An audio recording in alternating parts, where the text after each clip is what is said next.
ہماری پچھلی بات چل رہی تھی کہ صحابہ کرام اتنی تکلیف اٹھائے، اتنا مار کھائے کفار مکہ سے، گرم ریت پہ لٹایا گیا، آگ کے اوپر لٹایا گیا، گھسیٹا گیا، پیٹا گیا، کوڑے لگائے گئے، باندھ کر کے مارا گیا، دھواں دیا گیا، چٹائی میں الٹا لپیٹ کر کے گھر سے بھگا دیا گیا.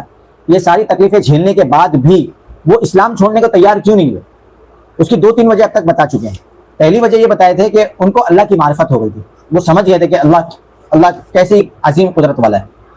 دوسری بات پھر یہ بتائی تھی کہ ان کا رہبر اور لیڈر ان کو ویسا ملا تھا کہ جو سارے جہاں میں ویسا بنایا ہی نہیں گیا. سمجھ گئے؟ ہر چیز ان کے لیے حصے میں آئی ہے. تو لیڈر اچھا تھا، اللہ کی معرفت تھی، اسی لیے وہ لوگ اسلام سے پھرے نہیں. تیسری چیز یہاں سے بیان کر رہے ہیں کہ احساس ذمہ داری کا احساس ہو گیا تھا صحابہ کرام کو. کس بات کی ذمہ داری؟ اس بات کی صحابہ کرام جانتے تھے کہ یہ مشیت خاک، یہ مشت خاک، یہ مشیت خاک میں یہ مشت خاک جسے انسان کہا جاتا ہے. خاک کی ایک مٹھی پکڑتے نا ایسا زمین، جیسے وہ قبرستان میں جب جاتے ہیں اٹھا کے ایسا ڈالنے کی کوشش کرتے ایسا چلو بنا کے کہ وہ مشت خاک سے پیدا ہوا انسان ہے، واپس جانا ہو نہیں ہے. اس پر کتنی بھاری بھرکم اور زبردست ذمہ داریاں ہیں. اور یہ کہ ان ذمہ داریوں سے کسی صورت میں گریز مطلب بھاگنا اور پہلو تو مطلب ہٹنا، گریز نہیں کیا جا سکتا. کیوں؟ کیونکہ اس گریز کے جو نتائج ہوں گے وہ موجودہ ظلم و ستم سے زیادہ خوفناک اور ہلاک آفرین ہوں گے. مطلب ابھی جو صحابہ کرام پر ظلم ہو رہا ہے، صحابہ کرام یہ سمجھتے تھے کہ اگر ہم نے یہ کام نہیں کیا، امر بالمعروف اور نہی عن المنکر نہیں کیا، لوگوں کو اللہ کی طرف نہیں بلایا، تو ہمارے ساتھ جو ظلم ہو رہا ہے اس سے بڑا خطرناک ظلم ہوگا انسانوں پر. اس لیے ہم یہ ظلم سہ کر کے بھی ایمان کو بچا لیتے ہیں. یہ ان کے احساس ذمہ داری کا، ان کو احساس ہو گیا تھا اس بات کا، ذمہ داری کا. اور اس گریز کے بعد خود ان کو اور ساری انسانیت کو جو نقصان خسارہ لاحق ہوگا وہ اس قدر شدید ہوگا کہ اس ذمہ داری کے نتیجے میں پیش آنے والی مشکلات اس خسارے کے مقابل کوئی حیثیت نہیں رکھتی. ایک ذمہ داری کا احساس ہو گیا تھا، اس لیے صحابہ کرام پھرے نہیں ایمان سے. چوتھی بات، آخرت پر ایمان. جو مذکورہ احساس ذمہ داری یہ اوپر جو بتائی گئی کی تقویت کا باعث تھا. صحابہ کرام اس بات کا غیر متزلزل یقین رکھتے تھے. مطلب غیر متزلزل مطلب ایسا یقین جس کو کوئی ڈگمگا نہیں سکتا، کوئی ہلا نہیں سکتا. زلزلے سے الگ ہے وہ، مطلب یہ بولنا مطلب ہے غیر متزلزل، کوئی ہلا نہیں سکتا. انہیں رب العالمین کے سامنے کھڑا ہونا ہے، پھر ان کے چھوٹے بڑے اور معمولی غیر معمولی ہر طرح کے اعمال کا حساب لیا جائے گا. صحابہ کرام کے دماغ میں بات بیٹھ چکی تھی. اس کے بعد یا تو نعمتوں بھری دائمی جنت ہوگی یا عذاب سے بھڑکتی ہوئی جہنم. اس یقین کا نتیجہ یہ تھا کہ صحابہ کرام اپنی زندگی امید و بیم کے حالت میں گزارتے تھے. مطلب بیم مطلب خوف، فارسی لفظ ہے. امید مطلب معلوم ہی امید اور خوف کی حالت میں گزارتے تھے. یعنی اپنے پروردگار کی رحمت کی امید بھی رکھتے تھے اور اس کے عذاب کا خوف بھی رکھتے تھے. اور ان کی کیفیت وہی رہتی تھی جو اس آیت میں بیان کی گئی ہے. کیا بیان کی گئی ہے؟ وَالَّذِينَ يُؤْتُونَ مَا آتَوْا وَقُلُوبُهُمْ وَجِلَةٌ أَنَّهُمْ إِلَىٰ رَبِّهِمْ رَاجِعُونَ. اور وہ جو کچھ کرتے ہیں دل کے اس خوف کے ساتھ کرتے ہیں جو انہیں اپنے رب کے پاس پلٹ کر جانا ہے. انہیں اس بات کا بھی یقین تھا کہ دنیا اپنی ساری نعمتوں اور مصیبتوں سمیت آخرت کے مقابل مچھر کے ایک پر کے برابر. صحابہ کرام کو اس بات کا بھی یقین تھا، اسی لیے وہ صحابہ کرام اسلام سے پھرتے نہیں تھے اتنی تکلیف کے باوجود. اور یہ یقین اتنا پکا تھا، پختہ تھا کہ اس کے سامنے دنیا کی ساری مشکلات، مشقتیں اور تلخیاں ہیج تھی، مطلب کوئی حیثیت نہیں رکھتی تھی. اس لیے وہ ان مشکلات اور تلخیوں کو کوئی حیثیت ہی نہیں دیتے تھے.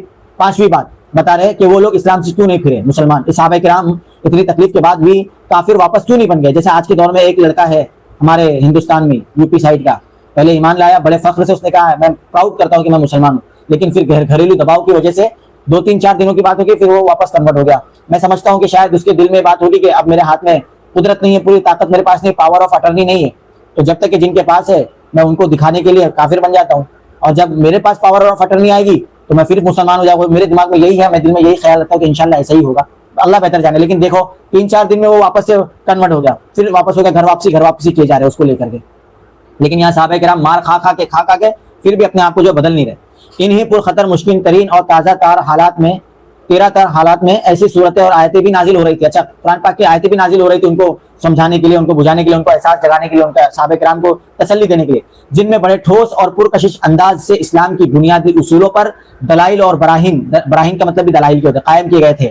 اور اس وقت اسلام کی دعوت انہی اصولوں کے گرد گردش کر رہی تھی. ان آیتوں میں اہل اسلام کو ایسے بنیادی امور بتلائے جا رہے تھے جن پر اللہ تبارک و تعالیٰ نے عالم انسانیت کے سب سے باعظمت اور پر رونق معاشرے یعنی اسلامی معاشرے کی تعمیر و تشکیل مقدر کر رکھی تھی.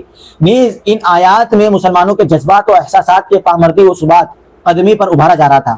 اس کے لیے مثالیں دی جا رہی تھی اور اس کی حکمتیں بیان کی جا رہی تھی. آگے اللہ تبارک و تعالیٰ نے قرآن کریم میں فرمایا ام حسبتم ان تدخلوا الجنہ ولما یأتکم مثل الذین خلوا من قبلکم مستهم البأساء والضراء وزلزلوا حتى يقول الرسول والذين آمنوا معه متى نصر الله ألا إن نصر الله قريب.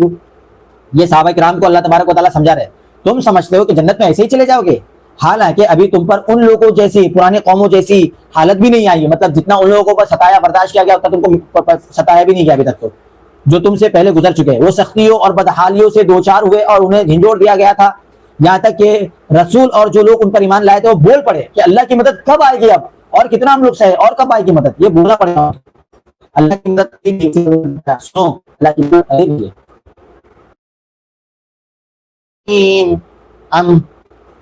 لام میم احسب الناس ان يتركوا ان يقولوا آمنا وهم لا يفتنون وَلَقَدْ فَتَنَّا الَّذِينَ مِن قَبْلِهِمْ فَيَعْلَمَنَّ اللَّهُ الَّذِينَ صَدَقُوا وَلَيَعْلَمَنَّ الْكَاذِبِينَ. الف لام میم.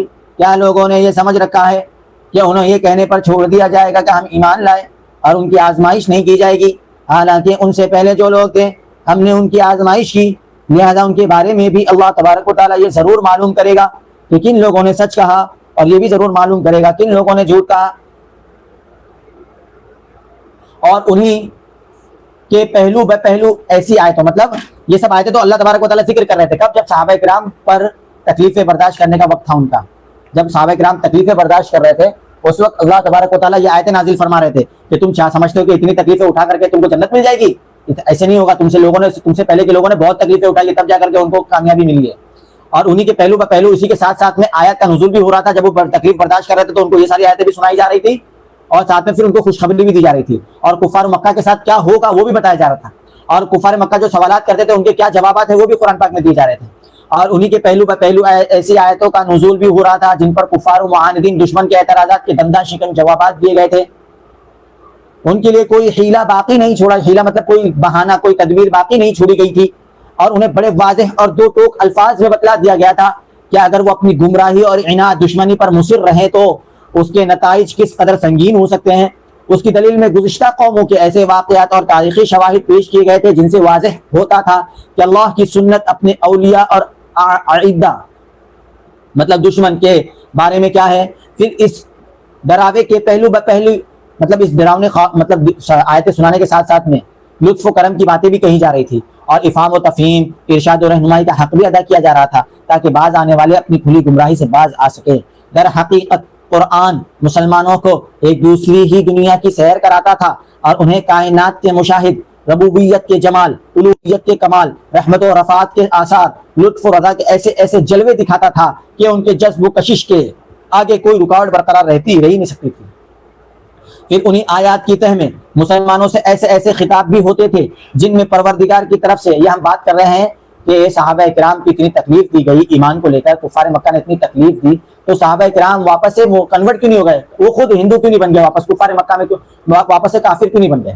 اس کی کئی وجہ بیان کی، 5ویں وجہ چل رہی ہے جس میں بتایا جا رہا ہے کہ صحابہ کرام کو اللہ تبارک و تعالیٰ نے آیتیں سنائی تھی. کس طرح کی آیتیں؟ ام حسبتم ان تدخلوا الجنة ولما یاتکم، کیا تم گمان کرتے ہو کہ تم کو ایسی جنت میں داخل کر دیا جائے گا؟ تم سے بہت محنت کرائی جائے گی تب جا کے کامیابی کا سرٹیفکیٹ ملے گا. جنت اتنے آسانی سے نہیں ملنے والی ہے. یہ سب ساری باتیں بتائی گئی. پھر ساتھ میں ان کو خوشخبری بھی سنائی جا رہی ہے، اور کفار مکہ جو باتیں کر رہے ہیں ان کے بارے میں ان کو وعید بھی بتائی جا رہی ہے کہ ان کے ساتھ کیا کیا ہونے والا ہے جو تم پر ظلم کر رہے ہیں. یہ ساری باتیں بتائی جا رہی تھی. اس وجہ سے صحابہ کرام رکے ہوئے تھے، ایمان چھوڑ نہیں رہے تھے، کافر واپس بن نہیں رہے تھے. پھر انہیں آیات کی تہ میں مسلمانوں سے ایسے ایسے خطاب بھی ہوتے تھے جن پر پروردگار کی طرف سے رحمت، رضوان، دائمی نعمت، ہمیشہ کی جنت، بھری ہوئی جنت کی بشارت ہوتی تھی. ظالم و سرکش دشمنوں اور کافروں کے ان حالات کی تصویر کشی ہوتی تھی کہ وہ رب العالمین کی عدالت میں فیصلے کے لیے کھڑے کیے جائیں گے، ان کی بھلائیاں اور نیکیاں ضبط کر لی جائیں گی، کچھ نہیں ملے گا ان کو. انہیں چہروں کے بل گھسیٹ کر یہ کہتے ہوئے جہنم میں پھینک دیا جائے گا کہ لو جہنم کا لطف اٹھاؤ. صحابہ کرام کو یہ سب آیتیں سنائی جاتی تھی، کامیابی کی بشارتیں دی جاتی تھی. 6ٹھی وجہ بتا رہے ہیں. ان ساری باتوں کے علاوہ مسلمانوں کو اپنی مظلومیت کے پہلے ہی دن سے بلکہ اس سے بھی پہلے سے معلوم تھا کہ اسلام قبول کرنے کے معنی یہ نہیں ہے کہ دائمی مصائب و ہلاکت خزیاں مول لے لی گئی ہے، مطلب ہمیشہ کی تکلیف ملے گی، یہ نہیں ہے اسلام کا مطلب. بلکہ اسلامی دعوت روز اول سے جاہلیت، جہلا اور اس کے ظالمانہ نظام کے خاتمے کی عزائم رکھتی ہے، ارادہ رکھتی ہے کہ مسلمان ظلم و بربریت نہیں ہونے دے گا. یہ اس کا پہلا ایجنڈا ہے. اور اس دعوت کا ایک اہم نشانہ یہ بھی ہے، اسی لیے تو یہ جو جو سنگیت سوچ کے لوگ ہندوستان میں ہے وہ یہی تو چاہتے ہیں کہ مسلمانوں کو دبا کیوں رہے، کیونکہ جانتے ہیں کہ مسلمان ظلم برداشت نہیں کرے گا. باقی دوسرے جو چھوٹی جاتی والے لوگ تھے، S T O B C والے، ان کو تو لوگ 3-4 ہزار سالوں سے غلام بنا کے تو رکھے ہوئے تھے، لیکن مسلمان ایک ایسی قوم ہے کہ کسی کی غلامی برداشت نہیں کرے گا. اس لیے مسلمانوں کو ستایا دبایا جا رہا ہے، ان کو ہر طرح سے ٹارچر کیا جا رہا ہے، تاکہ جب وہ ظلم کرے کسی پر، لوگ جو بڑی اونچی جاتی والے جب ظلم کرے تو مسلمان آگے نہ آئے. مسلمان بولے بھائی ہم پر اتنا ظلم ہوا، کوئی آیا نہیں تو ہم بھی کسی پر نہیں آئیں گے. یہ سوچ نہ لے مسلمان. اسی سوچ کر کے پہلے مسلمانوں کو ستایا جا رہا ہے. اتنا ظلم کر دیا جائے گا مسلمانوں کے ساتھ کہ جب بعد میں جب کسی اور پر ظلم کیا جائے گا تو مسلمان بولے گا یار ہم خود ہی کمزور ہیں، ہم خود ہی وہ کمزور ہو چکے ہیں، ہر جگہ سے زخمی ہیں، ہم کہاں دوسرے کی مدد کریں گے. وہ چپ چاپ بیٹھیں گے، پھر وہ کچھ بولیں گے نہیں. یہ سب پلاننگ چل رہی ہے ان کی اونچی جاتی والوں کی. اللہ حفاظت فرمائے. مسلمان کبھی دبے گا نہیں انشاءاللہ، چاہے کتنا بھی ظلم کر لے. مسلمان کے سامنے اگر ظلم ہوگا تو مسلمان آئے گا روکنے کے لیے. یہ مسلمان کا پہلا ایجنڈا ہے جو شروع زمانے سے شروع ہوا ہے. ظالمانہ نظام کے خاتمے کے عزائم رکھتی ہے مسلمان قوم. اور اس دعوت کا ایک اہم نشانہ یہ بھی ہے کہ وہ روئے زمین پر اپنا اثر و نفوذ پھیلائے. مسلمان اپنے آپ کو پھیلائے آہستہ آہستہ، اپنے اخلاق سے، اپنے کردار سے حضور صلی اللہ علیہ وسلم کے اعمال کو لوگوں کے سامنے بتلائے، اور دنیا کے سیاسی موقف پر اس طرح غالب آ جائے کہ انسانی جمعیت اور اقوام عالم کو اللہ کی مرضی کی طرف لے جا سکے اور انہیں بندوں کی بندگی سے نکال کر اللہ کی بندگی میں داخل کر سکے. مسلمان اس لیے آیا ہے. قرآن مجید میں بشارتیں کبھی اشارتاً کبھی صراحتاً نازل ہوتی تھی. چنانچہ ایک طرف حالات یہ تھے کہ مسلمانوں پر پوری روئے زمین اپنی ساری وسعتوں کے باوجود تنگ بنی ہوئی تھی. ہر طرح سے لوگ ظلم کر رہے تھے مسلمانوں پر اور صحابہ کرام پر، اور ایسا لگتا تھا کہ اب وہ پنپ نہ سکیں گے، مسلمان ختم ہو جائیں گے، بلکہ ان کا مکمل صفایا ہو جائے گا، ایسا لگتا تھا. مگر دوسری طرف انہی حوصلہ شکن حالات میں ایسی آیتوں کا نزول بھی ہوتا رہتا تھا جن پر پچھلے انبیاء کے واقعات اور ان کی قوم کی تکذیب و کفر کی تفصیلات مذکور ہوتی تھی. اور ان آیات میں ان کا جو نقشہ کھینچا جاتا تھا وہ بھی عین نہیں وہی ہوتا تھا جو مکہ کے مسلمانوں اور کافروں کے مابین درپیش تھا. مطلب مسلمان کے ساتھ جو ہو رہا تھا نا وہ ویسے ہی ہوا کرتا تھا. اس کے بعد یہ بھی بتایا جاتا تھا کہ ان کے حالات کے نتیجے میں کس طرح کافروں اور ظالموں کو ہلاک کیا گیا. پرانے قوموں کے بارے میں آیا ہے نا قرآن کریم میں کہ ہم نے ان کو ہلاک کر دیا، انہوں نے نہیں مانا، وہ سب سے طاقتور قوم تھی، ہم نے ان کا ہلاک کر دیا. اس طرح کی باتیں آئی ہے. اور اللہ کے نیک بندوں کو روئے زمین کا وارث بنایا گیا.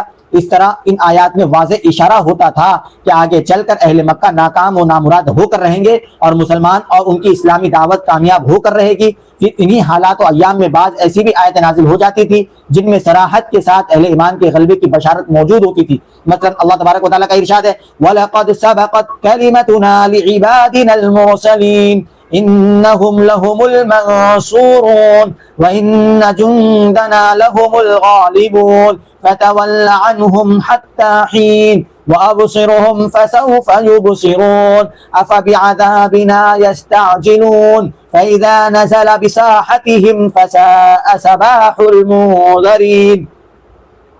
اپنے بھیجے ہوئے بندوں کے لیے ہمارا پہلے ہی یہ فیصلہ ہو چکا ہے، ان کی ضرور مدد کی جائے گی. کن کی؟ مسلمانوں کو تسلی دینے کے لیے آیتیں نازل ہوا کرتی تھی. اور یقیناً ہمارا ہی لشکر غالب رہے گا، مسلمانوں کا ہی لشکر غالب رہے گا. بس اے نبی جی ایک وقت تک کے لیے تم ان سے رخ پھیر لو. کن سے؟ کفار مکہ سے.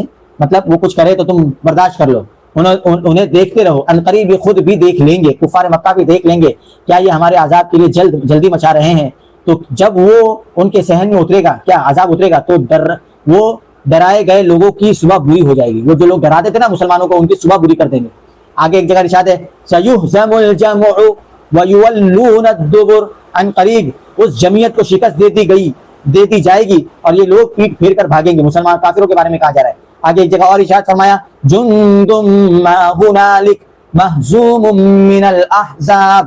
یہ جتوں میں سے ایک معمولی سا جتہ ہے، کافروں کا جو جتہ ہے جو پریشان کر رہا ہے، یہ کوئی مطلب نہیں ہے ان کا، یہی شکست دے دی جائے گی ان کو. تو مہاجرین حبشہ کے بارے میں ارشاد ہوا جو حبشہ کی طرف ہجرت کی طرف، ان کی طرف والذین هاجروا فی اللہ من بعد ما ظلموا لنبوئنہم فی الدنیا حسنہ ولأجر الآخرۃ اکبر لو كانوا يعلمون. جن لوگوں نے مظلومیت کے بعد اللہ کی راہ میں ہجرت کی ہم انہیں یقیناً دنیا میں بہترین ٹھکانہ عطا کریں گے. اس طرح کی اگر آیتیں نازل ہوں گی تو ظاہر سی بات ہے لوگوں دل میں تسلی ہوتی ہے. اتنا مار ویر کھانے کے بعد بھی لوگوں کو تسلی تو نہیں، کوئی تو ہمارا ہے پوچھنے والا، کوئی ہمارے خیر و خبر لے رہا ہے.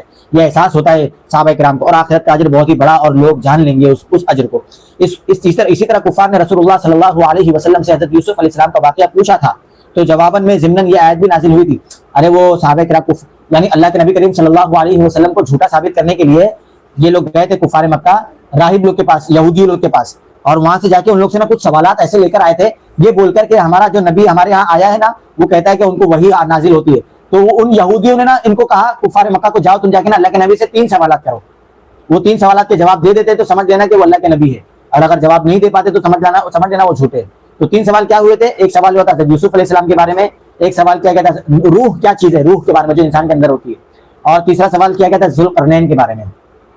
تو اسی جب وہ آیت نازل ہو رہی تھی اسی کے بیچ میں یہ آیت نازل کی گئی, لقد كان في يوسف واخوته آیات للسائلین, یوسف اور ان کے بھائیوں کے واقعے میں پوچھنے والے کے لیے نشانیاں ہیں. کفار مکہ نے پوچھا تھا نا, اور اللہ کے نبی کریم صلی اللہ علیہ وسلم نے کو اللہ تبارک و تعالیٰ نے وہ ساری چیزیں بتا دی, اور انہوں نے کفار مکہ کو وہ واقعہ سنا دیا, اس کے باوجود بھی نشانیاں نہیں پکڑتے. تو عقل مندی کیا, یعنی اہل مکہ جو حضرت یوسف علیہ السلام کا واقعہ پوچھ رہے ہیں یہ خود بھی اسی طرح ناکام ہوں گے جس طرح حضرت یوسف علیہ السلام کے بھائی ناکام ہوئے تھے, اور ان کی سپرہ اندازی کا وہی حال ہوگا جو ان کے بھائیوں کا ہوا تھا. کیا کیا تھا ان کے بھائیوں نے, وہ کنویں میں ڈال دیے تھے اٹھا کے, اس کے باوجود بھی اللہ تبارک و تعالیٰ نے وہاں سے اٹھا کے ان کو مصر کا حاکم بنا دیا حضرت یوسف.